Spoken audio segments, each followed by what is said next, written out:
both as Rolex testimony and the Rolex Shanghai Masters Icon Athlete for 2024, and your presence has graced this occasion.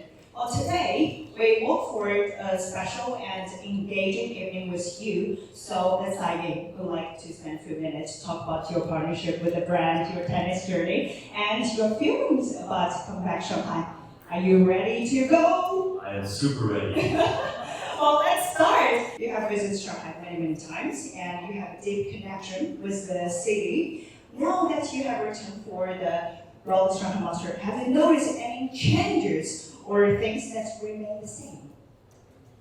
I feel like everything is the same. Really? Oh, no. I feel Shanghai is one of those cities that I've been coming to since 2002, where I've seen incredible changes. You know, when it comes to obviously the skyline at the Bund and Pudong. I mean, the amount of restaurants, new restaurants. Every time you come back, you want to visit everything and more, and you want more time here. I think also electric cars, a huge change as well in the last, I feel, 5 years or so. And I think a lot of the passion for tennis, to be quite honest. I've seen a big change, and I'm happy I was here a little bit in the beginning. I know, of course, tennis was already popular to a certain level before I came, but I've really seen big changes, and it's been wonderful to see the growth of Shanghai. Yeah.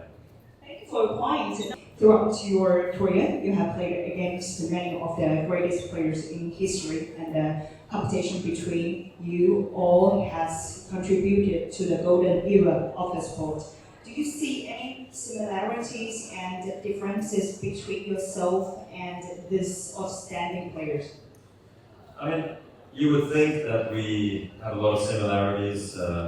Rafa, Novak, Murray, Sampras, we name some of the greatest players. And if I put myself into that group, I think we must have a similar attitude when it comes to day-to-day work ethic. Also the wanting to always improve, always find a way, and put the disappointments behind you and keep on moving forward. You know, as we know in tennis, we lose a lot of the points that we play. We always think you win everything because you have such wonderful records. But we take losses also, you know, and we make a lot of mistakes. Tennis, as we know, is a very difficult sport to play, and we talk about imperfections. Seeking perfection is impossible in tennis, and that's why I think we all have a very similar approach when it comes to that. Now, what I love in tennis is there's many ways that lead to victory or to success, and you can decide where you're going to train, with who you're going to train, how often you're going to train, and actually more is not always more, sometimes less is more as well, and you always have to find that really fine balance. And I think every player from every nation has to find what that is for them, because somebody who grows up in China has different challenges than the person who grows up in Switzerland, and vice versa. So I think understanding your career and being your own sort of general manager of your career, I think is really important, and not just having a team run everything for you, but you actually also participating in running your own life, to be honest.